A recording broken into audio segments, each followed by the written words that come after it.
Grupo Expansión. La concentración del pasado domingo en el Zócalo, que sacó a cientos de ciudadanos a las calles, ha puesto sobre la mesa la importancia de la elección para conformar la próxima legislatura del Congreso Federal. Las protestas se dieron en contra de algunas de las reformas constitucionales presentadas por el presidente Andrés Manuel López Obrador y que consideran minan algunas instituciones que son contrapesos al poder presidencial. Para poder aprobarlas, se necesita de una mayoría calificada en el Congreso, que hoy no tiene Morena y sus aliados.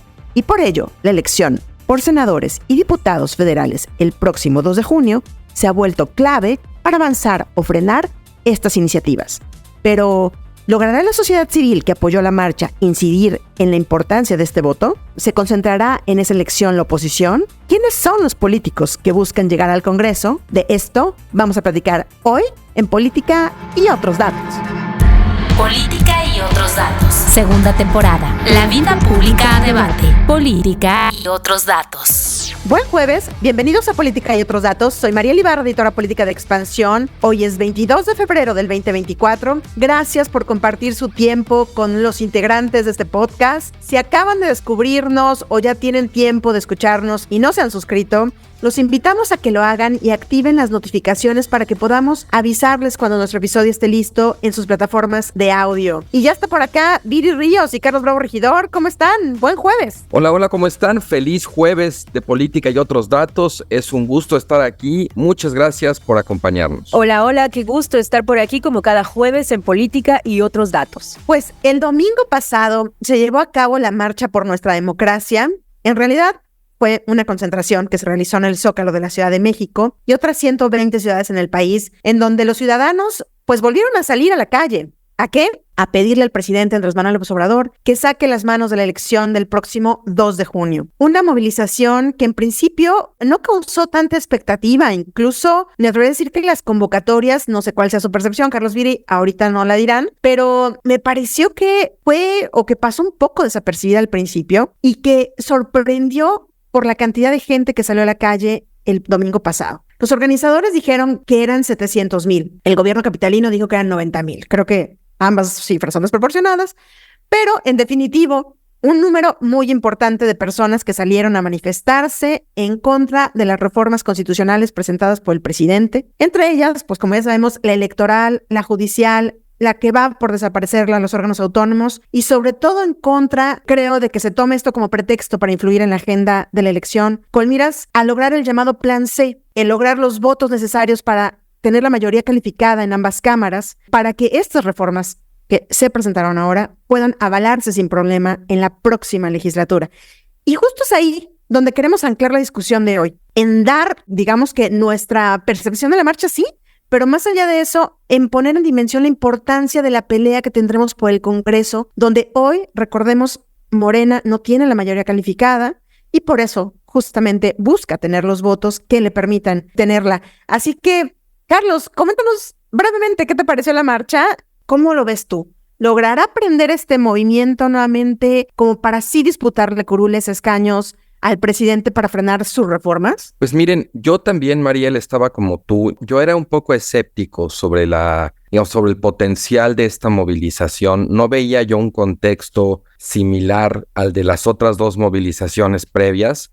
Y la verdad es que me sorprendió mucho. O sea, volvieron a llenar el Zócalo, que no es poca cosa, no es nada desdeñable. Llenar el Zócalo es el non plus ultra de una manifestación política en México. Y no solo eso, sino que además hubo otras manifestaciones pues bastante nutridas en 120 sedes y en algunas, la verdad, con muy buena asistencia también. Yo creo que este movimiento de alguna manera ya desarrolló como cierto músculo, cierta experiencia y pues llenar el Zócalo 3 veces, bueno, 2 veces el Zócalo, la primera no fue en el Zócalo, pero lo hubiera llenado también. A mí me parece que sí habla, digamos, de un movimiento pues que está fuerte y que se está, digamos, consolidando. Sin embargo, a mí me parece que a la hora del análisis, creo que hay que separar porque a pesar de que con toda probabilidad la mayoría de las personas que asistieron no son obradoristas, yo tendría mis reservas de verlo propiamente como una fuerza opositora o una fuerza electoral. Creo que aunque tienen vasos comunicantes, la campaña, digamos, de Xóchitl Gálvez o la campaña de las oposiciones y este movimiento son cosas distintas y cometemos un error en el análisis, me parece, cuando queremos tratarlos como si fueran lo mismo. Aunque la sociedad civil llegó a convertirse en la llamada cuarta pata de la alianza opositora, al principio sobre todo, ahorita es claro que están separados. Los partidos se repartieron las candidaturas, sociedad civil como que pues no figuró ahí. Y entonces sociedad civil, esto de la marea rosa está por un lado, los partidos están por el otro, incluso creo que es muy claro, muy evidente, muy explícito que no había discurso partidista, no había liderazgos partidistas, no había un ánimo propiamente partidista. Lo sabía, Carlos, pero contados y pasaron totalmente desapercibidos, ¿no? Digo, como medios estás ahí viéndolos, bueno, realmente fueron intrascendentes, la verdad. Y no estaban, bueno, van porque tienen todo el derecho del mundo a ir. Claro. Pero no había, digamos, una identidad partidista propiamente dicha como parte del mensaje o de la imagen, en fin, de la convocatoria, ¿no? Entonces, a mí me parece pues que está muy bien que haya, digamos, protesta. Creo que lo que los une en este caso, pues sí es un rechazo a una serie de reformas que son vistas desde mi punto de vista con razón, como que ponen en riesgo la institucionalidad democrática. Y bueno, pues del otro lado me sorprendió la verdad un poco la reacción desde la órbita obradorista, como mucho de tratar de alguna manera de minimizarlas, de relativizarlas, de desdeñarlas o incluso de generar como ciertas provocaciones, ¿no? Porque en la medida en que insistían tanto en que, bueno, es chiquita o no nos hacen lo que el viento a Juárez, son unos hipócritas, etcétera, pues por un lado creo que a quien gobierna o a quien aspira a gobernar, me parece que no le toca hacer calificativos así respecto a ciudadanos a los que van a gobernar. O sea, aquí sí, por eso me importa tanto la distinción también, porque creo que estos eran ciudadanos. Sí. A los totalmente. que López Obrador gobierna, a los que Claudia aspira a gobernar, y que en esa medida, pues meterse así ya tan directamente con la gente me parece un poco fuerte. Aunque bueno, seguramente ellos podrán decir que también hubo gente que insultó al presidente y tal, pero bueno, en México siempre hemos tenido el derecho y, digamos, el gusto de insultar al presidente, no es nada más con López Obrador. Yo me acuerdo de muchas otras marchas a las que he ido antes del sexenio, donde a los presidentes y a sus mamás, pues siempre les va muy mal, ¿no? Pero ya para terminar, lo que diría también, te decía, es que además de eso, que me pareció pues muy desafortunado, también creo que la insistencia en tratar de minimizarla, lo que termina haciendo es mostrar que fue grande y que no la pueden simplemente desdeñar. Incluso el gesto que tuvo Claudia Sheinbaum de poner la inscripción de su candidatura, el registro de su candidatura a la misma hora y el mismo día, parece una cosa como que no podemos dejarlos que tengan la agenda un día, ¿no? Hay que meter la mano ahí. Incluso me parece que ha habido... Me parece que se le revirtió. Exacto. Porque realmente tuvo que hablar de la marcha en su propio evento. Yo creo que era deliberado. Yo creo que quería ella de alguna manera, y lo que te digo es parte de la provocación. Pero digamos, en la insistencia de tratar de minimizarla, pues se ve lo grande que era la marcha. Las cosas que son verdaderamente pequeñitas, no necesitas minimizarlas, ¿no? Digamos, esa estrategia política, obviamente Claudia Sheinbaum y López Obrador sí están en una clave, digamos, leyéndola electoralmente. Se entiende, claro que tiene una dimensión electoral, pero yo insistiría mucho en que la marcha no tiene esa dimensión propiamente de oposición partidista que se le ha querido ver. Incluso podría decir que eso quizás sea un problema para la oposición partidista, ¿no? No poder de alguna manera dar por descontado que este movimiento y esta energía se va a trasladar completa y automáticamente en votos por Xóchitl Gálvez o por la oposición. O sea, digamos, el argumento corta por ambos lados, ¿eh? Pero bueno, sí. En general yo creo que es pues no deja de ser una manifestación, digamos, de salud democrática, de disenso. En la órbita obradorista se ha querido ver como, bueno, pues entonces, ¿dónde está la amenaza a la democracia, no? Si pueden marchar y protestar. Bueno, yo creo que la amenaza a la democracia no se ha visto necesariamente por ahí, sino más por la parte, digamos, de la institucionalidad democrática. Fíjate, Viri, que me refería yo justamente a esto de si puede lograr, pues, disputar cruciales escaños, no de manera, como dice Carlos, partidista. Me refería y tal vez aquí mi mente se iba al 2021 un poco, del que ya hemos hablado mucho acá, en lo que sucede en la Ciudad de México, en donde la gente salga a votar masivamente, por quien sea. Digo, claramente aquí vemos que sería un voto en contra del presidente. Ojo, digo en contra del presidente porque ni siquiera digo en contra de Claudia Sheinbaum. Un voto como de castigo, que no sé si se pueda configurar, en donde la gente, pues con la única arma que tiene y que es votar, salga pues masivamente a manifestarse en las urnas el próximo 2 de junio. ¿Cómo viste tú la marcha, Viri? Bueno, Mariel, pues la movilización se vendió como una movilización ciudadana, entre comillas, pero en realidad fue una movilización de un sector muy específico de la población que va a votar por Xóchitl y que está en desacuerdo con López Obrador. Por eso, las consignas que se decían a lo largo de la marcha mientras hablaba Lorenzo Córdoba no eran necesariamente en favor de la democracia, en favor de la Suprema Corte de Justicia, eran en contra del presidente. Al presidente se le llamaba narcotraficante, autoritario, se le acusaba de ser comunista, etcétera. Había también ahí pues una serie muy importante de desinformación dentro de los movilizados, que es normal, siempre sucede en todas las marchas, pero sí estaba sucediendo en esta también. También me sorprendió cómo se volvió muy evidente que en esta ocasión no fue toda la oposición mexicana la que fue al Zócalo, sino que fue un movimiento más exclusivo de los votantes del PRI y del PAN. Destacó, por ejemplo, que Movimiento Ciudadano no participó. Su candidato Jorge Álvarez Maínez no dijo una sola cosa, el líder del partido no dijo nada. En fin, no se ve que hayan participado de esa marcha. Las diferencias que existen entre esta marcha y las anteriores, y la razón por la cual esta marcha sin duda fue muy exitosa, yo las clasifico en dos grandes motivos. El primero, porque se hace en un periodo electoral en donde la gente ya está más politizada, en donde constantemente estamos hablando de la elección, en donde el PRI-PAN ya tiene una candidata y también tiene candidatos y recursos incluso para las movilizaciones. Y también, segundo, porque creo que esta oposición específica que se hace llamar ciudadana y que captura ese término, además de maneras muy problemáticas, porque como que asumen y dicen que cualquier persona que no esté en contra de López Obrador, pues no es ciudadano, es un acarreado. Hay como también un dejo muy grande de clasismo en muchas de las entrevistas que pudimos ver en la marcha. Creo que ya le encontraron el modo, porque lo que han hecho es tocar una fibra muy sensible de la historia nacional y es la fibra de la democratización electoral. Ellos intentaron hacer movilizaciones para proteger a la Suprema Corte de Justicia, se acordarán, y esa movilización pues fue muy triste, fue muy chiquitita, no fue nadie, no les sirvió. Ellos han intentado hacer movilizaciones de otros tipos, por ejemplo con Xóchitl, y tampoco sucede que Xóchitl pues llena los zócalos, no es una candidata que tenga ese empuje. Pero cuando ellos hablan de la democracia y de que la democracia está en riesgo y se inventan pues toda esta como serie de ideas, ¿no? De que son como más temores que cuestiones verdaderamente factuales ya hechas. Entonces la gente se siente muy empática hacia este tipo de movilización porque es la movilización, se parece mucho a la movilización de los años 90 que sacó al PRI de los Pinos, se parece mucho a la movilización también pues de los foxistas que en su momento se llamaban a sí mismos los movilizantes en favor de la democracia, de la alternancia, etcétera.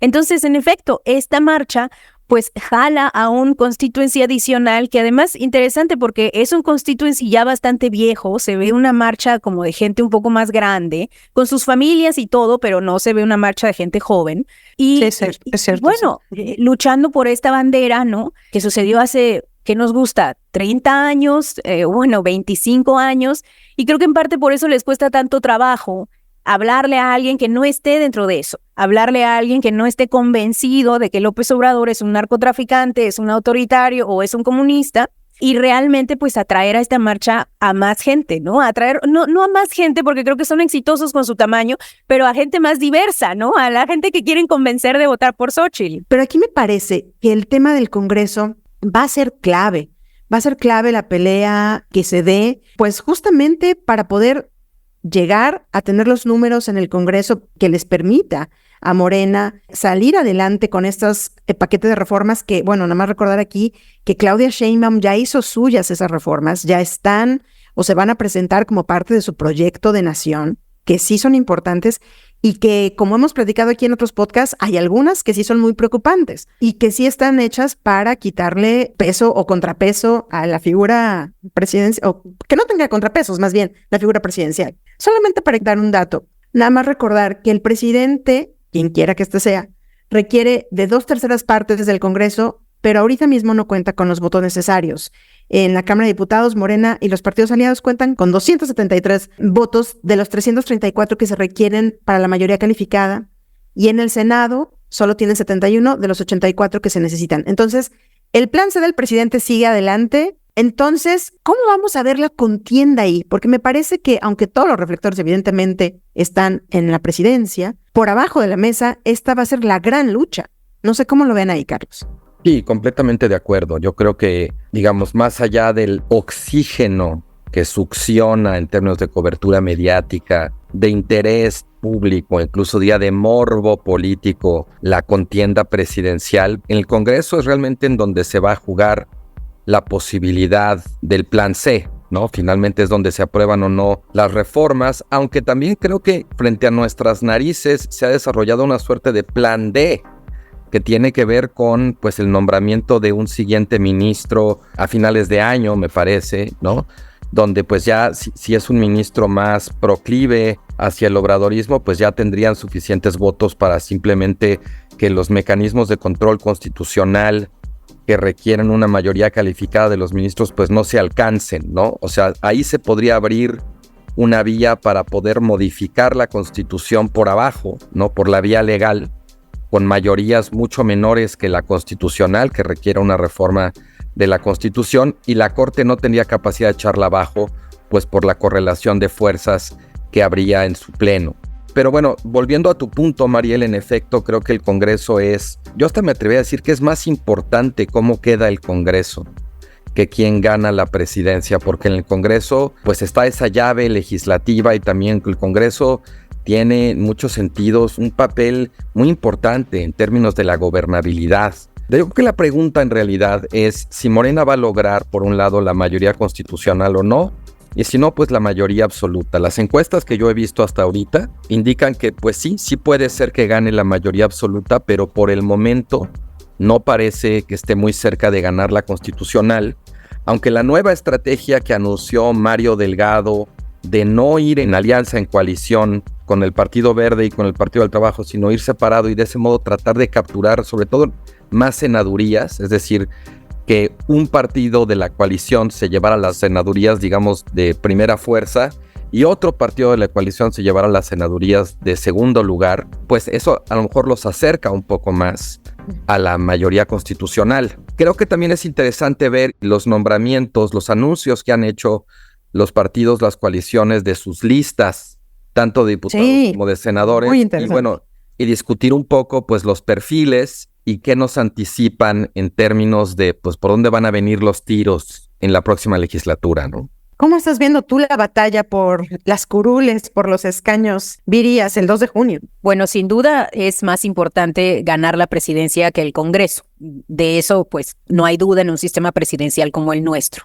Pero ahora que la presidencia ya está ganada, porque bueno, todo indica, todas las encuestas indican que Morena sí se va a llevar la presidencia, pues el premio de consolación para las oposiciones se ha vuelto que Morena gane, pero sin mayoría en el Congreso. Entonces lo que estamos viendo pues es esta politización de las bases opositoras para que ellos salgan a votar muy enojados en contra de la agenda legislativa que propone Morena. Sobre las reformas que propone Morena, como yo ya he dicho anteriormente en este espacio, a mí me preocupa mucho la cantidad de desinformación que existe sobre lo que está ahí vertido. Porque si bien es cierto que sí hay malas ideas en algunas de las reformas, también hay ideas excelentes y también hay ideas que se han buscado desde hace muchísimo tiempo. No solo eso, hay varias ideas que están siendo tergiversadas, en mi opinión, como una plataforma política rumbo a la elección, para decirle a la gente, asustarla, meter el miedo de que, pues si gana López Obrador en el Congreso, porque recuerden, ese ya es ahora la jugada ya es solo ver al Congreso, si gana Morena en el Congreso, pues se va a acabar la democracia como lo conocemos, ¿no? Y al respecto, por ejemplo, se menciona que la reforma desaparece al INE, cuando en realidad lo que hace la reforma es cambiarle el nombre, es centralizarlo y es reducirle su presupuesto. Yo no estoy a favor de que se reduzca el presupuesto del INE, sí estoy a favor de que se centralice, por ejemplo. De hecho, que los consejeros sean, es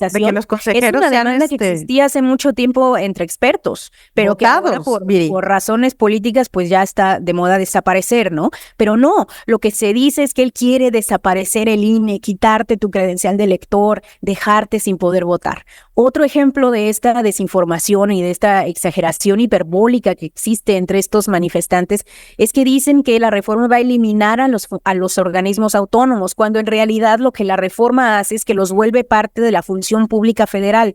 Nuevamente, yo no estoy a favor de que muchos de ellos estén ahí, pero algunos sí. Por ejemplo, la Comisión Federal de Competencia en todos los países del mundo depende del Ejecutivo, y eso tiene una razón de ser, que el Ejecutivo le da mucha más fuerza, el Ejecutivo la puede arropar, y entonces puede tener una lucha mucho más fuerte en contra de pues los monopolios, que son un poder económico y factual muy grande. Es más, en Europa actualmente se está discutiendo eliminar algunas de las funciones autónomas, incluirlas como partes de las funciones públicas generales, precisamente porque los organismos autónomos de pronto pues no le son responsables a nadie, no le rinden cuentas a nadie, sino que se vuelven en tecnocracias aisladas, que toman decisiones con base en pues lo que ellos consideran correcto, y a veces consideran y hacen cosas muy bien. Yo, por ejemplo, creo que el INAI se debería quedar como autónomo. Me parece que dentro del Ejecutivo perdería mucha fuerza, pero nuevamente es una reforma que tiene muchos más matices de lo que parece que se está poniendo allá afuera en la opinión pública.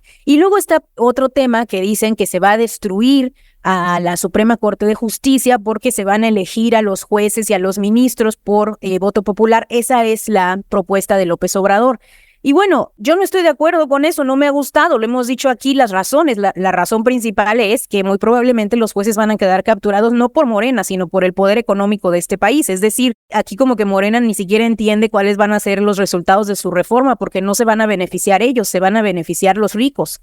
Pero nuevamente creo que hay que aprender a no utilizar estos términos hiperbólicos para que no nos pase como el cuento del lobo, ¿no? En donde estamos diciendo que la democracia está destruida, que vivimos en un país autoritario, que no hay manera de establecer algunas reformas porque cualquier reforma es mala, cualquier reforma que avance López Obrador, pues es una destrucción institucional de la democracia que creamos en los años 90. Perdón, pero, o sea, no, hay muchísimas partes de las reformas que uno están bien, otras que están mal y otras que, bueno, ojalá pasaran. Entonces, sí, de pronto me parece, y bueno, con esto ya termino, pero me parece que de pronto la discusión política en México está muy viciada entre dos grupos. El grupo que cree que todo lo que López Obrador está haciendo está perfecto, y el grupo que cree y está convencido de que López Obrador está destrozando la democracia, cuando en realidad todos los números indican que las personas en México hoy sienten que la democracia está más sólida que antes.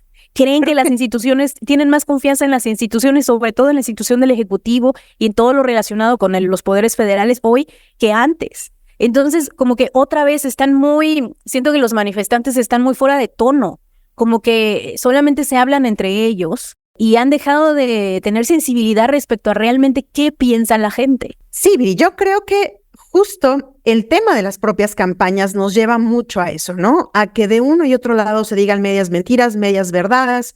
El que ya se diga que Claudia Sheinbaum ganó, me parece que también es una narrativa que se quiere instaurar desde el oficialismo, en donde pues casi es como, ¿para qué vamos a votar si ya están dadas las condiciones para que gane una persona? Me parece que eso es un error.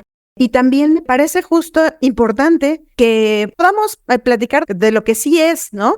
Porque esto es campaña y sabemos que de un lado y de otro se hacen mentiras, se dicen mentiras, y la realidad se ajusta dependiendo de la conveniencia de cada uno de los equipos de campaña. Así son las campañas aquí y en todo el mundo.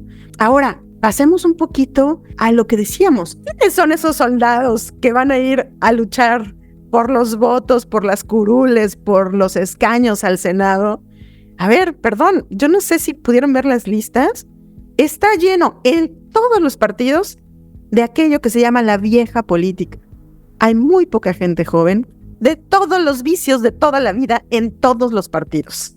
No sé si quieran empezar, por ejemplo, miren, estoy refiriéndome o me voy a referir a una nota de Karina García, que es nuestra reportera especializada en el Congreso, en donde nos cuenta que, por ejemplo, el PRI también salió ganón en el reparto de las posiciones porque competirá prácticamente por el mismo número de diputaciones que el PAN, aunque este obtuvo el doble de triunfos que el tricolor en el 2021. Y entonces las dirigencias del PAN, PRI y el PRD pactaron que para las elecciones del próximo 2 de junio van a postular 294 de los 300 distritos electorales del país. Del PAN, 114, el PRI, 112, y bueno, pues al PRD solamente dejaron 68 banderas. Pero estamos viendo cómo, incluso fue motivo de algunas acusaciones a Marco Cortés de por qué le daba manga ancha al PRI. Pero estamos viendo gente como el propio dirigente, Alejandro Moreno, como el exgobernador de Sonora, Manlio Fabio Beltrones, como Carlos Humberto del Olmo, el actual senador, líder de la CTM, Rubén Moreira, Aurelio Nuño, el exsecretario de Educación Pública. Es decir, los nombres de toda la vida. Por ejemplo, en el PAN destaca el líder nacional del PAN, Marco Cortés, que por supuesto va en primero de la lista, el ex candidato presidencial Ricardo Anaya. Hay senadores como Germán Martínez, Josefina Vázquez Mota, Kenia López, que creo que han hecho buen trabajo en el Senado. También vemos a Margarita Zavala, Jorge Romero, Juan Carlos Romero Hicks. Vemos también a Francisco Ramírez Acuña, el exsecretario de Gobernación, a Miguel Ángel Yunes y a otros más que lo mismo, nombres de toda la vida. En el PRD, pues nuevamente el líder Jesús Zambrano, Ángel Ávila, Miguel Ángel Mancera, el ex jefe del gobierno.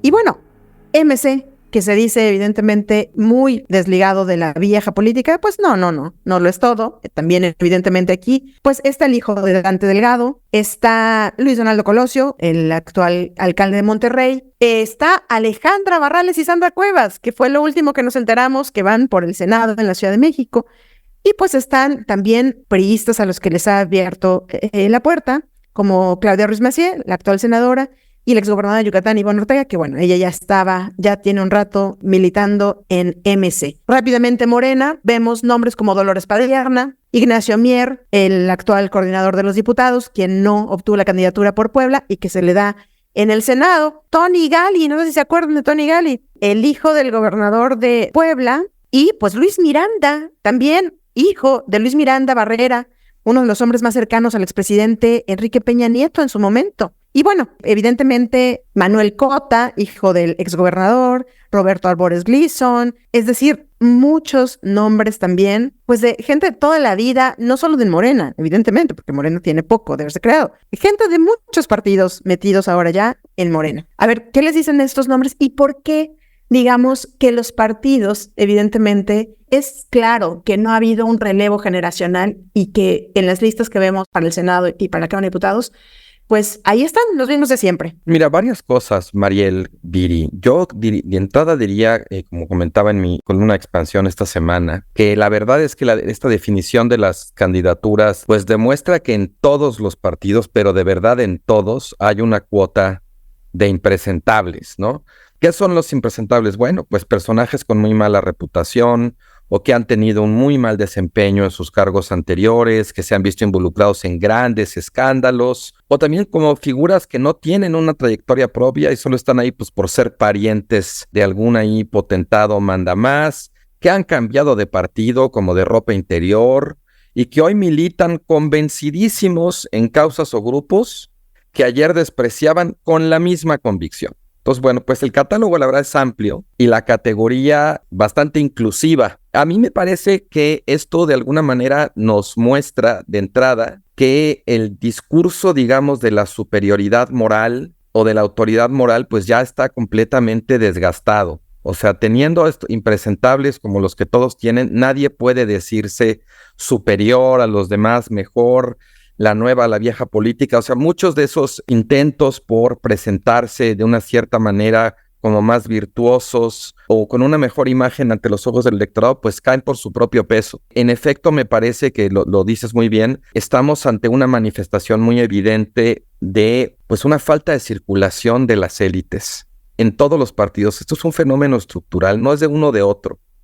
Y en todo caso, la única diferencia que yo veo es en el caso particular, digamos, de la coalición encabezada por Xóchitl Gálvez. Yo veo a Xóchitl Gálvez un poco más incómoda con los impresentables de su coalición y de pronto como pintando su raya, ¿no? Deslindándose. Recuerdo por ahí alguna entrevista que le hicieron en la que dijo, no, bueno, pues yo no tengo nada que ver con la definición de las candidaturas en el Congreso, ¿no? Esos son los partidos, no soy yo. Pues sí la veo de alguna manera reconociendo con la boca chica, no puede hacerlo de otra manera en su condición de candidata de la coalición, pero sí reconociendo con la boca chica, pues sí, que hay perfiles ahí, la verdad, pues muy difíciles de defender. Y en cambio veo a Claudia Sheinbaum muy cómoda con sus impresentables, ¿no? Empezando pues por el Partido Verde, por ejemplo, ¿no? Y en general yo a Claudia Sheinbaum la veo pues en esta lógica de, bueno, pues estos son los aliados que tengo y pues ahora sí que con estos bueyes hay que arar y yo pues los voy a abrazar, vamos derecho, cierre de filas, ¿no? Yo a ella no la veo incómoda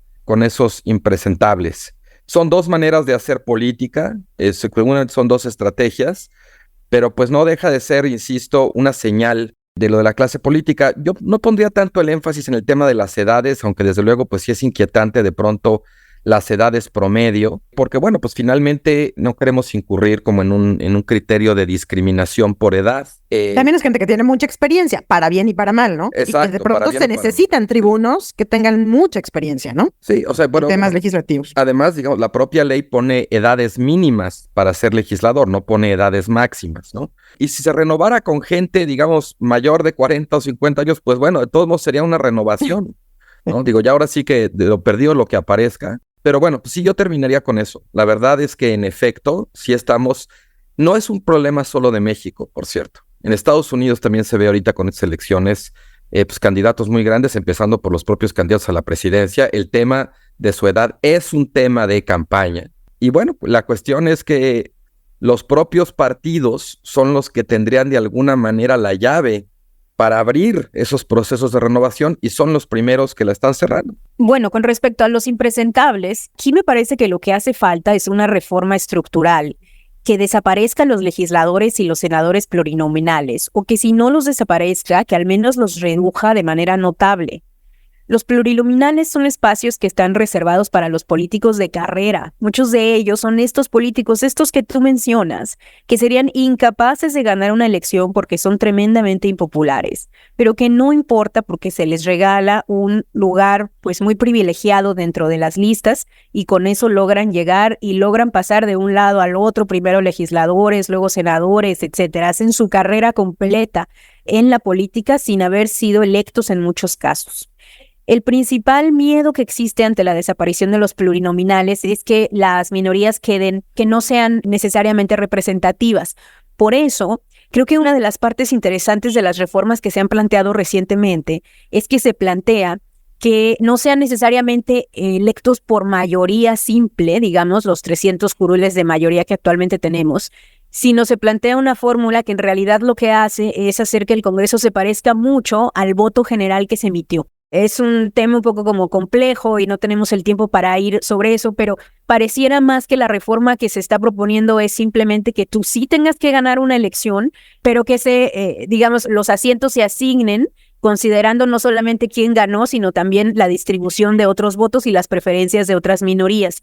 Por ejemplo, esa parte de la reforma que no se ha discutido es bien interesante, porque bueno, el que tengamos impresentables en todos lados nos habla de una cuestión estructural, no nos habla de el carácter necesariamente de un partido, nos habla de que la clase política que tenemos, las reglas que hemos creado para esa clase política favorecen el que se le den posiciones a los impresentables o al menos no castiga a las fuerzas políticas cuando tienen impresentables. Y bueno, finalmente solamente quiero acotar y decir que los datos sí indican que Morena va a ganar la elección, la presidencial. Yo no lo clasificaría como una cuestión partidista porque es un hecho basado en evidencia, en la evidencia de las encuestas, no de una, no de dos, o sea, tenemos docenas. Lo que me parece más partidista es negarlo. Hay una idea fantástica de que los votos de Xóchitl están escondidos, pero pues esa idea no tiene evidencia empírica alguna. Vamos a ver, Viri. Vamos a ver quién falla. Lo veremos, pues. Pero lo hemos visto en varias elecciones, en donde muchos encuestadores han quedado bastante. De hecho, en México las encuestas presidenciales sí han sido acertadas, con la excepción del 2006, en donde estaban muy cerca.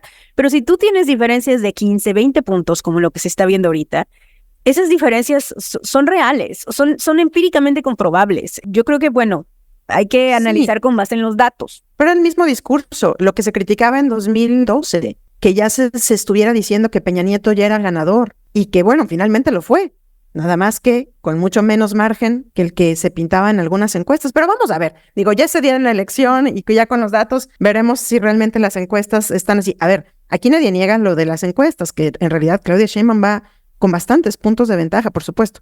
Pero me parece que sí es un discurso que se quiere implementar por parte de su partido, pues, ¿no? Está bien, claro, finalmente es un juego. O sea, Morena, exacto, Mariel, Morena lo va a decir porque les beneficia, eso no hay duda. Claro. Pero digamos que nosotros, tomando 2 pasos de distancia y analizando lo que está pasando en México lo que está pasando es que Morena parece que va a ganar por golazo, y ese es un problemón, porque Morena ha hecho cosas buenas y ha hecho cosas malas, y a lo mejor no merecería ganar por golazo, pero va a ganar por golazo, y creo que eso, decirlo, es importante también para tener un análisis de qué está pasando y también para entender los errores tan profundos que ha cometido la oposición. Sin duda, errores de ambos lados, claro. Oigan, pues a ver, antes de despedirnos, les queremos platicar nuevamente que les estamos dejando una pregunta sobre el tema que estamos tocando todas las semanas en los episodios para que nos puedan dejar sus respuestas. Ayúdenos a contestarla. Les lleva 2 segundos.